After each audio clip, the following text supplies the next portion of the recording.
Hello students, welcome to our YouTube channel. उम्मीद करता हूँ सब लोग बहुत अच्छे होंगे। तो आज के इस वीडियो में स्टूडेंट्स हम बात करेंगे कि क्लैट में हमारे पास जो करंट अफेयर का सेक्शन है वो कितने मार्क्स का आता है और उसको हम किस तरह से प्रिपेयर करें, किस तरह से उसको हम अप्रोच करें। तो आज का जो वीडियो है वो उसी के ऊपर बेस रहेगा। तो चलिए स्टार्ट करते हैं। हमारे पास अगर हम बात करें, देखिए जैसा कि हम जानते हैं कि क्लैट जो एग्जाम है वो 2 घंटे का एक टेस्ट होता है। तो इसमें 150 मल्टीपल चॉइस क्वेश्चंस होते हैं, ठीक है। और नेगेटिव मार्किंग भी होती है 0.25 मार्क्स। यानी हमारे पास अगर मैं बात करूं, मैं कोई भी क्वेश्चन गलत अटेम्प्ट करना अफोर्ड नहीं कर सकता।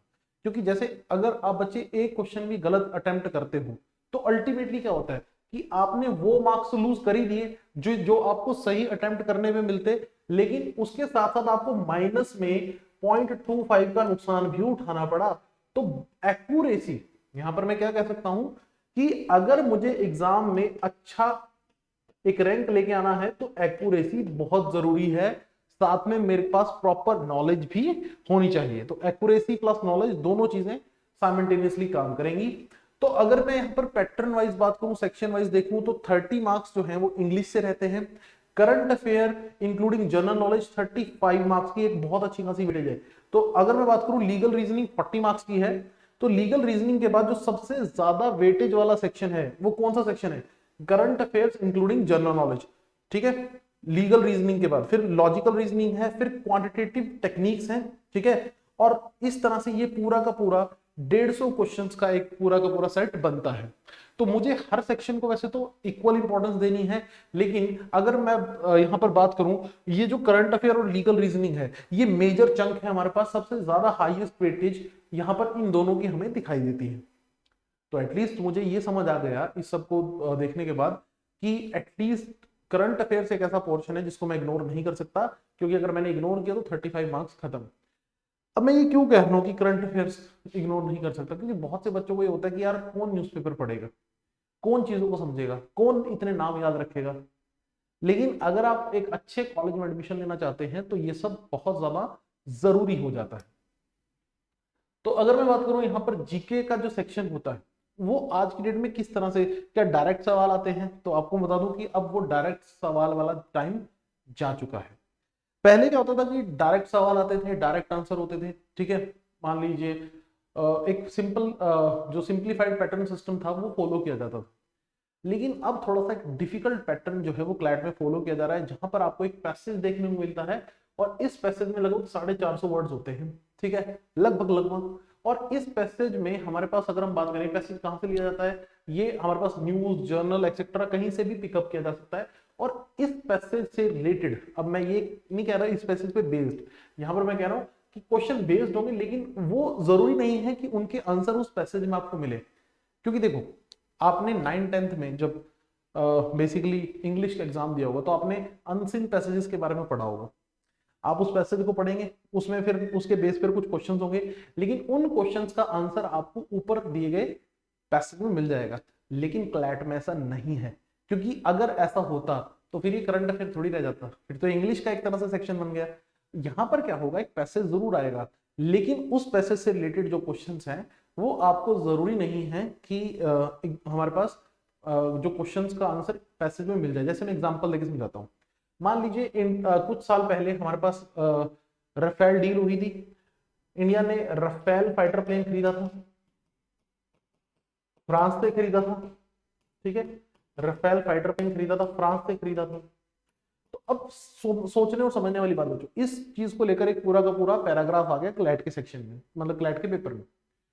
अब वहां पर पैराग्राफ में रफेल फाइटर प्लेन की बात भी की गई और एक सवाल पूछा गया कि रफेल फाइटर प्लेन के साथ इंडिया ने कौन सी मिसाइल जो है वो फ्रांस से खरीदी है। ऑल दो ऐसी किसी मिसाइल का जिक्र ऊपर पैसेज में नहीं किया गया था, मिसाइल का कोई जिक्र नहीं था। उस समय हमने हैमर मिसाइल नाम से एक मिसाइल थी जो हमने फ्रांस से परचेज की थी। बेसिकली फ्रांस का ही बनाया हुआ ये रफेल फाइटर प्लेन है, ठीक है। और ये जो प्लेन है इसको कौन बनाता है? इसको फ्रांस की कंपनी बनाती है जिसका नाम है डसो एविएशन, ठीक है। डसो एविएशन हमारे पास इस कंपनी नाम की कंपनी जो इस प्लेन को मैन्युफैक्चर करती है। अब समझने वाली बात कि अगर मैं हैमर मिसाइल के बारे में सवाल पूछ रहा हूं तो ऊपर पैसेज में तो उसके बारे में कोई बात ही नहीं की गई। लेकिन जब हमें बात की जाती है कि जनरल नॉलेज की, तो हमें ये बेसिक चीजें पता होनी चाहिए कि हाँ ठीक है, आजकल राफेल एक, अब इसका मतलब मुझे क्या है कि मुझे जितने भी हाई हाई प्रोफाइल इश्यूज हैं हमारे पास, जितने भी हाईलाइटेड इश्यूज हैं उनके बारे में मुझे अच्छे से नॉलेज होनी चाहिए, डीप नॉलेज होनी चाहिए, प्रॉपर मुझे हर एंगल से उसको एनालाइज करना जरूरी है। तो अब ये चीज नहीं रहेगी पुराने वाला टाइम की आपको सीधे सीधे स्ट्रेट फॉरवर्ड क्वेश्चन पूछ ले जाएं। आप यहाँ पर क्या होगा बच्चों, यहाँ पर एक प्रॉपर सिस्टमेटिक आपको एक पैसेज देखने को मिलेगा, उसके बेसिस पर आपको क्वेश्चन का आंसर करना होगा। अब करंट अफेयर्स में हमारे पास किन किन मुद्दों पर आपको फोकस करना होता है। तो जब भी आप न्यूज़पेपर पढ़ते हो, पहली बात तो आपको न्यूज़पेपर पढ़ना जरूरी है। न्यूज़पेपर पढ़ने से आपकी लैंग्वेज पे कमांड आएगी, इंग्लिश लैंग्वेज आपको आनी चाहिए, ठीक है। दूसरा, आपको बेसिकली करंट अफेयर्स को लेकर एक जो बॉन्डिंग है वो बन पाएगी और अल्टीमेटली आपको चीजें समझ आने लगेंगी। अगर मैं बात करूं कि न्यूज़पेपर में क्या पढ़ना है, तो उससे पहले आपको ये पता होना चाहिए क्या नहीं पढ़ना। हाँ जी, बिल्कुल सही, कि पढ़ने से पहले ये पता होना चाहिए किस चीज पे अपने टाइम वेस्ट बिल्कुल नहीं करना। तो सबसे पहले avoid negative kind of news, जो छोटे लेवल की नेगेटिव काइंड ऑफ न्यूज होती हैं, लाइक किसी ने चोरी की है, कहीं पर डकैती हुई है, कहीं पर चेन स्नैचिंग हुई है, ठीक है, कहीं पर किसी का मर्डर हो गया, तो avoid these kind of news, ये रेलिवेंस नहीं रखती एग्जाम में, ठीक है। सो avoid negative kind of news, ठीक है। But negative at local level, negative kind of news maximum जो होती है हमारे पास, ठीक है, बैंक डकैती हो गई, लूटमारी हो गई, ये सब इस तरह के, ठीक है, तो इनका कोई एग्जाम पॉइंट ऑफ व्यू से कोई रेलिवेंस नहीं होता। उसके बाद हमारे पास जो पॉलिटिकल एलिगेशंस होते हैं, पॉलिटिकल एलिगेशंस का मतलब दोषारोपण। अभी जैसे नीतीश कुमार जी ने पार्टी बदली, तो बीजेपी वाले उनके ऊपर बोलने लगे कि नीतीश कुमार तो ऐसे हैं, सत्ता के लालची हैं, ये सब वो सब, ऐसे बहुत सारी न्यूज पेपर में आती है। तो जो पॉलिटिकल एलिगेशन होता है, दोषारोपण, कभी राहुल गांधी बोलेंगे कि मोदी साहब तो हमारे पास देश को बर्बाद कर दिया है, ये कर दिया, ये क्या एलिगेशन, दोष लगाए गए उनके ऊपर, बताया गया कि इन्होंने ये इस तरह के व्यक्ति, तो इस तरह की न्यूज पढ़ने की हमें कोई जरूरत नहीं है। पेपर में पॉलिटिकल एलिगेशन को लेकर कोई न्यूज नहीं आती, क्वेश्चन नहीं आता। तो पॉलिटिकल एलिगेशन बहुत सारी न्यूज पेपर में भरी होती है, क्योंकि आपको होता है ना पॉलिटिशियंस एक दूसरे के खिलाफ बहुत सारे आरोप प्रत्यारोप लगाते रहते हैं, ठीक है। तीसरा आपके लिए आ जाती है entertainment kind of news. Entertainment kind of news का मतलब कौन सी मूवी फ्लॉप हुई, कौन सी मूवी हिट हुई, ठीक है, और इवन कौन सा हीरो छुट्टी बनाने के लिए कहाँ गया, आजकल किस हीरोइन का किस हीरो के साथ अफेयर चल रहा है, ये सब आपको कोई नहीं पूछेगा पेपर में। तो avoid these kind of news. तो इससे आपका बहुत सारा टाइम, जो वैल्यूएबल टाइम जो है बच जाएगा, और आप उन न्यूज पे फोकस कर पाओगे जो एग्जाम पॉइंट ऑफ व्यू से रेलिवेंट और इंपॉर्टेंट है। आगे अगर मैं बात करूं टॉपिक्स कौन कौन से हैं जहां से सवाल पूछे जाते हैं, तो आइए उसके बारे में भी एक बार बात कर लेते हैं। तो इंटरनेशनल अफेयर्स, अब देखो इंटरनेशनल अफेयर्स में क्या क्या, देखिए सबसे इंपॉर्टेंट आज की डेट में क्या चल रहा है, रशिया यूक्रेन कॉन्फ्लिक्ट चल रहा है। Russia Ukraine war basically on going है, ठीक है। अब रशिया ने यूक्रेन के ऊपर वॉर की है और रशिया का जो हमारे पास डोनबास रीजन है उस पर कब्जा कर लिया है। लेकिन आपको जब हम न्यूज़पेपर पढ़ोगे तो आपको पता होगा कि भले ही अभी कुछ महीने से रशिया और यूक्रेन की वॉर चल रही हो, लेकिन रशिया ने 2014 में, in the year 2014 only, Ukraine के एक बहुत बड़े एरिया क्रीमिया पर कब्जा कर लिया। क्रीमिया को एनेक्स कर लिया था रशिया ने। मतलब ये कब पता चलेगा, जब आप न्यूज़पेपर को प्रॉपर्ली एनालाइज करोगे, न्यूज को प्रॉपर्ली समझोगे। तो न्यूज को एनालाइज करना प्रॉपर्ली बहुत जरूरी हो गया है आज की डेट में। तो रशिया यूक्रेन कॉन्फ्लिक्ट में बहुत सारे एंगल्स आपको देखने को मिलेंगे, ठीक है। जैसे पहला बेसिक सवाल तो यही होगा कि who is the president of Russia, ठीक है। सो हमारे पास व्लादिमीर पुतिन है और यूक्रेन में जेलेंस्की है, और एक पूरी की पूरी वॉर चल रही है। इस वॉर में हमारे पास यूक्रेन को डायरेक्ट तो नहीं बट इनडायरेक्टली सपोर्ट कौन कर रहा है, USA and other NATO countries. USA and other NATO countries. What is NATO, क्या है नेटो? नेटो है नॉर्थ अटलांटिक ट्रीटी ऑर्गेनाइजेशन। ये उन कंट्रीज का ग्रुप है जिन्होंने एक संगठन बनाया हुआ है और बोलते हैं कि हमारे ऊपर कोई अटैक करेगा तो हम सब मिलकर उसका जवाब देंगे। ऑल्दो अभी तक यूक्रेन जो है वो नेटो का मेंबर नहीं बन पाया था, ठीक है। यूक्रेन अभी तक नेटो का मेंबर नहीं बन पाया था, लेकिन अगर यूक्रेन नेटो का मेंबर होता तो रशिया का जो अटैक का जवाब है वो सब मिलकर देते। अब ये बेसिक चीजें आपको पता होनी चाहिए बच्चों। कैसे पता चलेंगे? न्यूज़पेपर पढ़ के ही तो पता चलेंगे। अभी चाइना क्या बोलता है आजकल इंटरनेशनल अफेयर्स में, अगर मैं बात करूं, चाइना आजकल क्या बोल रहा है कि ताइवान उसका पार्ट है और ताइवान को वो जल्द ही अपने एरिया में मिला लेंगे। तो जब मैं ताइवान की बात करता हूं तो चाइना क्या बोलता है कि please follow one China policy. China क्या बोलता है कि वन चाइना पॉलिसी को फॉलो कीजिए पूरा वर्ल्ड को। और वर्ल्ड में केवल 13 ही कंट्रीज ऐसे हैं, ओनली 13 कंट्रीज देखिए, जो ताइवान को as a sovereign country consider करते हैं, बाकी उसको कंट्री नहीं मानते। इवन इंडिया भी कंट्री नहीं मानता ताइवान को। तो ऐसा क्या कॉन्फ्लिक्ट है, ऐसा क्या इशू है कि ताइवान को एज अ कंट्री कंसिडर नहीं किया जाता, और चाइना क्यों वन चाइना पॉलिसी की बात करता है और ये कहता है कि ताइवान उसका ही पार्ट है? किस बिना पर ये कहता है? ये सब चीजें आपको पता होनी चाहिए। फिर पॉलिटिकल अफेयर्स। पॉलिटिकल अफेयर्स का मतलब हमारे पास जो भी हमारे पास इश्यूज हैं कॉन्स्टिट्यूशन से रिलेटेड, संविधान से रिलेटेड।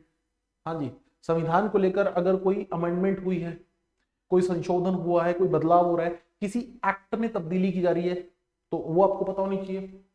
फिर नेशनल एंड स्टेट अफेयर्स। हाँ जी, देश और राज्यों में क्या चल रहा है। हाँ जी, देश और राज्यों में क्या चल रहा है। जैसे अभी हमारे पास वाइस प्रेसिडेंट का इलेक्शन हुआ या नहीं हुआ?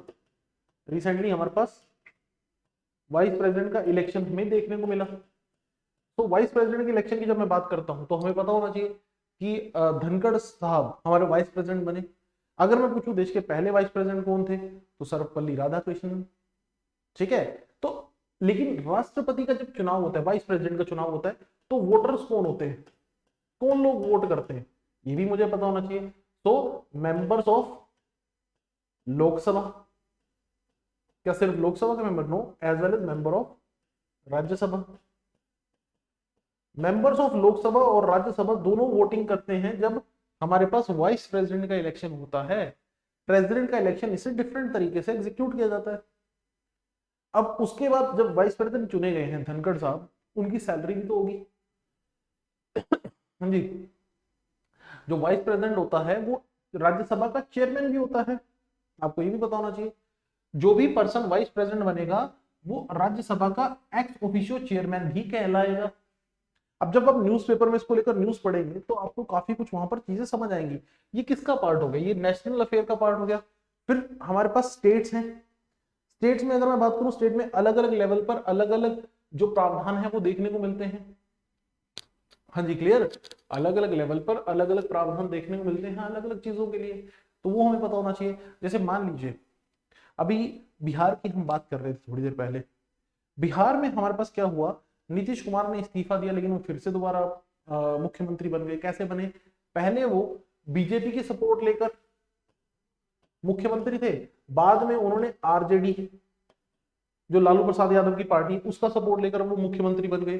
तो क्या ऐसा सपोर्ट लेकर, एक दूसरे की हेल्प लेकर क्या मुख्यमंत्री बना जा सकता है, प्राइम मिनिस्टर बना जा सकता है? ये आपको पता होना चाहिए। मुख्यमंत्री बनने के लिए हमारे संविधान में क्या प्रावधान दिए गए हैं, मुख्यमंत्री का काम क्या होता है, उसकी पावर्स क्या होती हैं, ये आपको कहां पता चलेगा? जब आप स्टेट अफेयर और नेशनल अफेयर्स को पढ़ेंगे। फिर सुप्रीम कोर्ट की judgement, that is the most important part. Supreme court हमारे पास टाइम टू टाइम अलग अलग जजमेंट्स पास करती है। सुप्रीम कोर्ट की जजमेंट इंपॉर्टेंट होती है क्योंकि वो एक तरह से दिशा निर्देश होते हैं कि सरकार इस चीज के लिए ठोस कदम उठाए, सरकार इस चीज पे काम करे। तो इवन हमारे पास सुप्रीम कोर्ट की जब मैं बात करता हूँ, यहाँ पर एक चीफ जस्टिस ऑफ इंडिया होते हैं। ठीक है, और हमारे नए चीफ जस्टिस ऑफ इंडिया कौन बनने जा रहे हैं? उदय यू ललित, ये new chief justice of India होंगे। So try to understand all this concept. फिर उसके बाद अवार्ड्स। तो अवार्ड्स हमारे पास बहुत तरह के अवार्ड्स दिए जाते हैं, कुछ नेशनल लेवल पर होते हैं, कुछ इंटरनेशनल लेवल के अवार्ड्स होते हैं। अब नेशनल लेवल के अवार्ड्स की बात करूं तो देश में ही दिए गए। अब जैसे लिटरेचर का अवार्ड साहित्य में, तो लिटरेचर में हमारे पास इंटरनेशनल लेवल पे दिया जाता है बुकर प्राइज, जो बेस्ट नॉवल होता है उसको बुकर प्राइज दिया जाता है। इंडिया में अगर मैं बात करूं सरस्वती सम्मान है, इंडिया में अवार्ड की बात करूं तो देयर इज सरस्वती सम्मान, तो ये भी एक बहुत बड़े लेवल का अवार्ड है। तो इस तरह से बहुत सारे अवार्ड, इस ऑस्कर है, नोबेल प्राइज है। ठीक है, जैसे नोबेल प्राइज साल में एक बार दिए जाते हैं, नोबेल प्राइज 6 कैटेगरीज में दिए जाते हैं, पता होना चाहिए पहले तो कितने कैटेगरीज में नोबेल प्राइज दिया जाता है, 6 कैटेगरीज में। एक सवाल ये हो गया, कौन कौन सी कैटेगरीज, फिर मुझे वो पता होना चाहिए। इस बार किस किस को मिला, मुझे फिर उसके बारे में भी नॉलेज होनी चाहिए कि इस बार नोबेल प्राइज के विनर्स कौन कौन है। अल्फ्रेड नोबेल की याद में शुरू हुआ था, ठीक है, 1901 में 1901 में पहली बार दिया गया था। ऐसे बेसिक बेसिक सवाल, ये सब चीजें आपकी देखिए, अभी आपको लग रहा होगा कि ये सब याद कैसे होगा, लेकिन जब आप कंटिन्यूस रीडिंग हैबिट्स बनाएंगे, हमारे साथ जुड़े रहेंगे, तो definitely things will work out. अब इन सब को लेकर ऑब्वियसली न्यूज़पेपर में हमारे पास न्यूज आएगी। फिर साइंस एंड टेक्नोलॉजी, कोई नई इन्वेंशन हुई है, कोई नई टेक्नोलॉजी आई है, या कोई नया सिस्टम हमारे पास देखने को मिल रहा है। जैसे इंडिया में टाइम टू टाइम हमारे पास सुपर कंप्यूटर आजकल इंस्टीट्यूट्स में लगाए जा रहे हैं। आजकल देश के वेरियस एजुकेशनल इंस्टीट्यूट्स में सुपर कंप्यूटर लगवा रही है गवर्नमेंट। और भारत के सुपर कंप्यूटर का नाम क्या है, इंडियन सुपर कंप्यूटर का नाम क्या है, परम। तो परम series of super computer Bharat के अलग अलग एजुकेशनल संस्थानों में इंस्टॉल किया जा रहा है, तो मुझे ये भी पता होना चाहिए। फिर गवर्नमेंट की स्कीम्स, अब देखो तो जो गवर्नमेंट की स्कीम्स दो तरह से होती हैं, स्टेट गवर्नमेंट की स्कीम्स और सेंट्रल गवर्नमेंट की स्कीम्स। आपने ज्यादातर सेंट्रल गवर्नमेंट की स्कीम्स को याद रखना है, और उसमें भी इंपॉर्टेंट चीज मैं आपको बता दूं कि स्कीम्स बहुत सारी होती हैं, लेकिन उनमें से कुछ ऐसी स्कीम होंगी जिनको हम क्या बोलते हैं, जिनको हम बोलते हैं फ्लैगशिप स्कीम। जिनको क्या बोलते हैं, flagship scheme. So what is flagship schemes, क्या होती हैं फ्लैगशिप स्कीम्स, जिनके बारे में खुद प्रधानमंत्री बात करें, जिनके बारे में हमारे पास हर जगह चर्चा हो रहा हो। जैसे अगर मैं बात करूं, हमारे पास फ्लैगशिप स्कीम में से एक है अटल पेंशन योजना, या फिर हमारे पास प्रधानमंत्री आयुष्मान भारत स्कीम, ठीक है, तो प्रधानमंत्री आवास योजना, ये सब क्या है, गवर्नमेंट की फ्लैगशिप स्कीम, यानी कि गवर्नमेंट की बड़ी योजनाएं। अब आपने देखा होगा कि प्रधानमंत्री मोदी ने जब 15 अगस्त की अपनी रिपब्लिक डे की स्पीच दी, तो उन्होंने बहुत सारी योजनाओं का जिक्र किया वहां पर, उन्होंने बहुत सारी योजनाओं के बारे में बात की। तो वो सभी योजनाओं के बारे में मुझे पता होना चाहिए, पेपर में सवाल उनसे रिलेटेड पूछे जाएंगे, और पूछे जाते भी हैं कि ये ट्रेंड है। तो उनकी जो स्पीच होती है, अब देखो स्पीच एक अच्छी खासी लंबी चौड़ी स्पीच होती है। अब न्यूज़पेपर में स्पीच के बारे में जिक्र किया गया होगा कि न्यूज़पेपर में बताया गया होगा कि प्रधानमंत्री ने जब लाल किले से 15 अगस्त की स्पीच दी तो उन्होंने किन मुद्दों पर बात की, देश को कहां ले जाने की बात की। उन्होंने कहा कि देश को हमने एक डेवलप्ड नेशन में कन्वर्ट करना है आने वाले 25 सालों में। तो इन सब चीजों को कहीं ना कहीं हमें समझना पड़ेगा। Next, contemporary events. अब ये कॉन्टेम्पररी इवेंट्स क्या हैं, of significance from India in the world, जो इंडिया में और पूरे वर्ल्ड में जो इवेंट्स ऑनगोइंग हैं। जैसा कि मैंने अभी इंटरनेशनल अफेयर्स तो बता दीजिए, ठीक है, तो जो अभी इंडिया में और वर्ल्ड में कंटेम्पररी इवेंट्स चल रहे हैं, इवेंट्स का मतलब आप ये लगा लीजिए कोई कॉन्फ्रेंस हो रही है, कोई कॉन्फ्रेंस हो रही है, कोई मीटिंग हो रही है, तो उसके बारे में भी आपको पता होना चाहिए। जैसे मान लो क्लाइमेट चेंज को लेकर मीटिंग होती है हर साल, ठीक है, इसको हम कॉन्फ्रेंस ऑफ पार्टीज बोलते हैं। कहाँ हुई, क्या उसमें एजेंडा रखा गया, इस बार क्लाइमेट चेंज को लेकर क्या बात हुई, पता होना चाहिए ना। तो वो सब हमारे पास किस में आएगा, कॉन्टेम्पररी इवेंट्स में हमारे पास वो चीज कंसिडर की जाएगी। हाँ जी, clear, that comes under the category of contemporary events. Art and culture, हाँ जी, आर्ट एंड कल्चर में आपको बेसिकली कॉन्टेम्पररी आर्ट फॉर्म के साथ थोड़ा बैकग्राउंड भी बताना चाहिए। भारत में किन किस तरह की पेंटिंग्स बनाई जाती हैं, बहुत सारी पेंटिंग्स के बारे में एग्जीबिशंस लगते हैं, तो वो सब थोड़ा बेसिक जानकारी।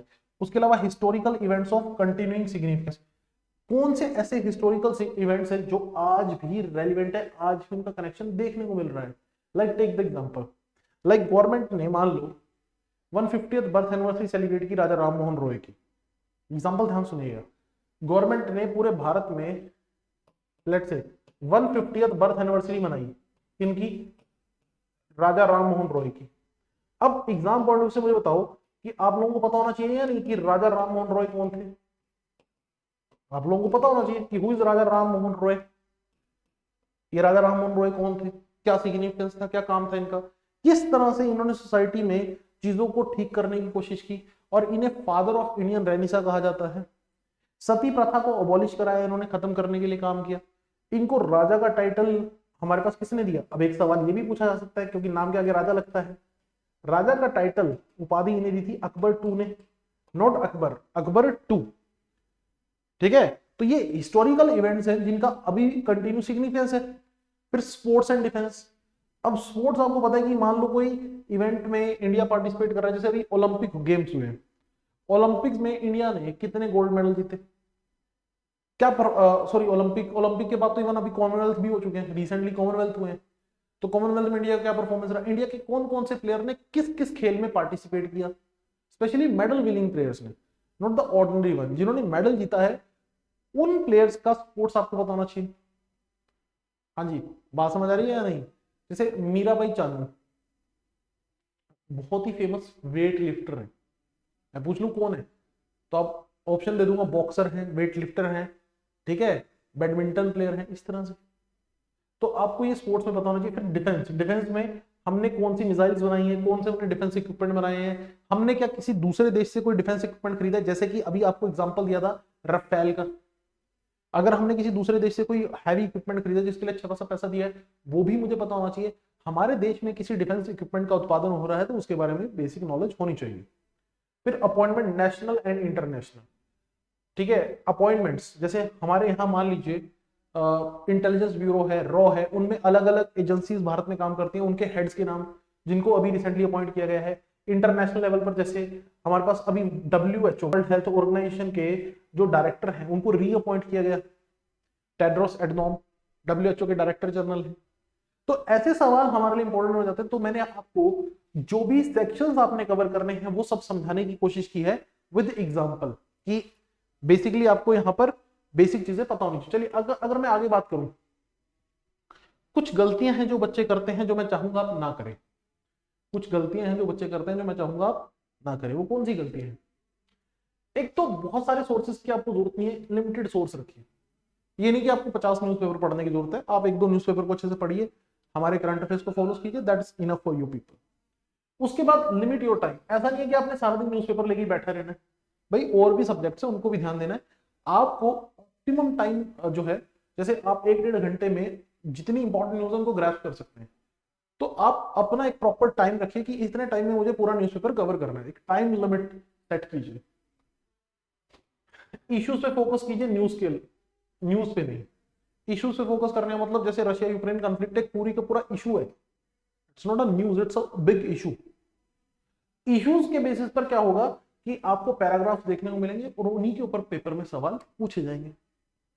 फिर हमारे पास learn to make online notes. आज की डेट में देखो स्मार्ट वर्क करने का टाइम है, आप चीजों को लिखने बैठो सारा कुछ, वो एक टाइम कंज्यूमिंग प्रोसेस है। बेटर क्या रहता है कि आप नोट्स को ऑनलाइन अपना एक टैबलेट या पीसी या जो भी आप यूज कर रहे हो उस पर एक ऑनलाइन लेवल पर नोट्स कॉपी पेस्ट करके बनाने शुरू कीजिए, या जो भी आपको मिलता है उसको, क्योंकि आजकल न्यूज़पेपर भी ऑनलाइन अवेलेबल है।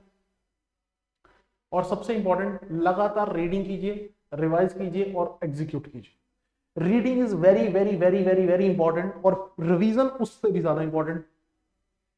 मैंने एक न्यूज पढ़ी, समझी, नोट्स भी बना लिए, लेकिन पेपर में अगर याद ना रहा तो क्या फायदा होगा? तो पेपर तक वो चीज याद कब रहेगी? जब मैं कंटिन्यूस रिवीजन करूंगा। तो revision is very very very necessity, and then you able to execute your exam. हाँ जी, क्लियर? तो ये था स्टूडेंट आज का वीडियो, जिसमें मैंने आपको बेसिक चीजें बताने की कोशिश की है कि करंट अफेयर्स को कैसे आपने आने वाले एग्जाम के लिए, क्लैट एग्जाम के लिए अप्रोच करना है। तो उम्मीद करता हूं आपको समझ आया होगा। अगले वीडियो से हम जो है करंट अफेयर्स के सेशंस कंडक्ट करना शुरू कर देंगे। तो हमारा चैनल सब्सक्राइब कर लीजिए, और वीडियो अगर पसंद आई हो तो लाइक और शेयर जरूर कर दीजिए। Thank you students, God bless you all.